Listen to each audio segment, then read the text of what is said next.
Theifels. I run a public art company called Town Murals. I've been working in and around southeastern Michigan professionally for about 10 years. Nice. Can you tell us a little bit about Town Murals? Sure.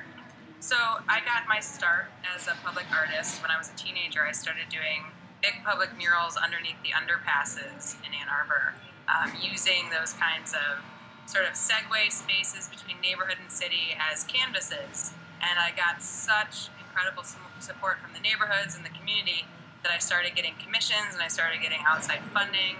The DDA, the Downtown Development Authority, was very supportive and would give bits of money out of their city cleanup fund to help do these public art projects. So I started sharing my experience with teenagers, both at community high school and at the Ann Arbor Art Center. So it started to kind of grow the kinds of projects, kind of changing the sites, kept diversifying. So we started moving away from the underpasses and getting more work out to the community. And I loved what I was doing. I loved that what I was doing was not just about making a painting in the studio, but it was taking me outside into an environment where people could experience the artwork for themselves. They could stumble upon it, they could have an opinion about it, they could have a conversation about it, they could, it stimulated thought, provoked interest in the arts and all of these things. So I just sort of by accident fell into a career doing this, and then so as I develop as an artist, the projects are becoming more and more sophisticated.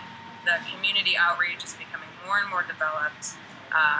I'm often just taken on as a consultant with different cities that want to bring public art to their city. How do I do this? How do we fundraise? How do we find our target audience? How do we design something? So there's a lot of different stages and levels with public art involvement. So sometimes I'm not even making the art. I'm just going and consulting and helping people push their ideas through. With all the projects happening, what exactly drew you to the Allmendinger Park project? Well, being an Ann Arbor resident and townie, my support and love for public arts is first and foremost here. I definitely enjoy bringing as much artwork to my local community as possible. When I saw the call, it was kind of perfect. Here it is, a public mural they were looking for. But then I really wanted to take mural and define it a little bit differently. Also wanting an opportunity to kind of move into low relief, mosaic, kind of sculpture type entities, taking this opportunity to kind of push myself creatively and sort of test my own boundaries of what I consider a mural. Because community engagement is at the core of what I do, I thought that it would be perfect to involve the neighborhood. Yeah. So that sort of started as an idea, as a seed, and then it evolves into what you see with the found objects from people in the neighborhood being donated and then incorporated into the mosaics. What was your original idea for the project, and did they evolve over time? Sure. Yeah, as I look at some of the other submissions, I was thinking kind of generally about what happens in a park. Kids playing, sports, people communing, coming together, animals, all these things, right? So my initial design was a little bit generic in that it kind of represented all these different activities visually on the pillars. And then I had a footing and a crown of mosaic. So on the base and the top of the pillar, I involved a mosaic component. And then within that mosaic component, I pitched found objects from the neighborhood.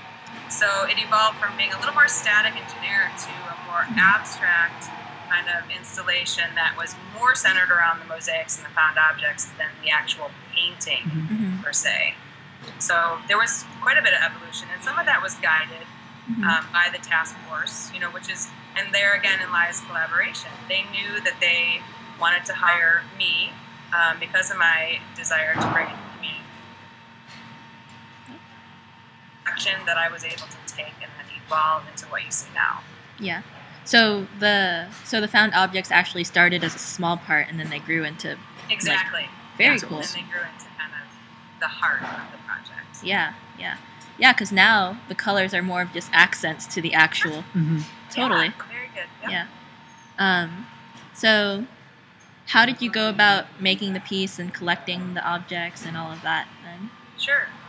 We had a lot of support from the neighborhood, especially from local resident Meg Crowley, who lives just adjacent to the park. So our idea was to put a drop box on her porch so that people could, over a certain 3-week period, deliver their items. Simultaneously, there was a group of us that went around and put a door hanger on over 500 households, soliciting for the project. Hey, this is what we're up to. This is what we're doing. Here's the address of the house you can drop your item into. And so that's how we started to get the actual found objects. Was sort of, here's a 3-week time slot, drop it in the box, and your commitment's over, Mm-hmm. So on that little piece on the door hanger, they were able to include a story or a bit of writing about the object. Mm-hmm. So now we not only get the object, but we get a little bit of history about what it means to that person, or what it means to their family, or what it meant to someone close to them. Mm-hmm. So it gave each of those objects so much life, even though they may have just been a stone or a dog tag or just a piece of a shot glass or something like this, or a photograph. It gave it so much more meaning. So collecting the stories, collecting the item, collecting the information from the resident was imperative to the organization of the project. Mm-hmm. All of those items were cataloged.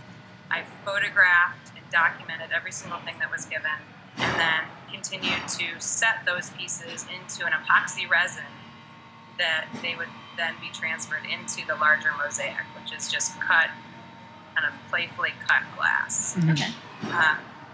All of the mosaics, there's 36 total mosaics, were created in my studio Mm-hmm. on a mesh.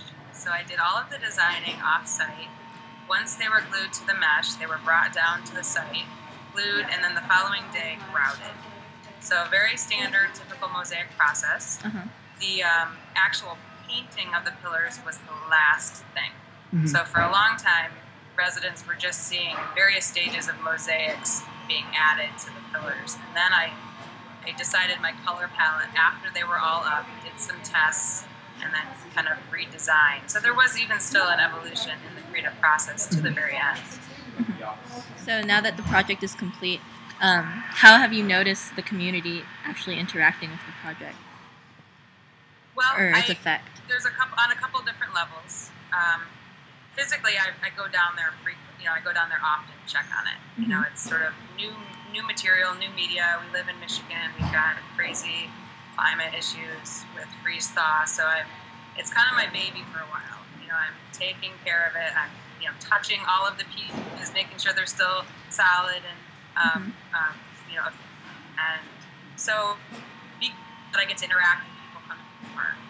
And even when I was creating it, I got people coming to the park, and really that is what brings me so much joy, is that I can not be this anonymous person, but actually be this active participatory part in the thinking of it, and then also in the engagement of it. Yeah. You get to meet the artists, you get to experience what they're doing, but then on the flip side, I can ask them questions, talk to them about what it means to them, and sometimes be completely anonymous. I've been at the park and just been anonymous, watching young kids interact with it, which brings me quite a bit of joy to see.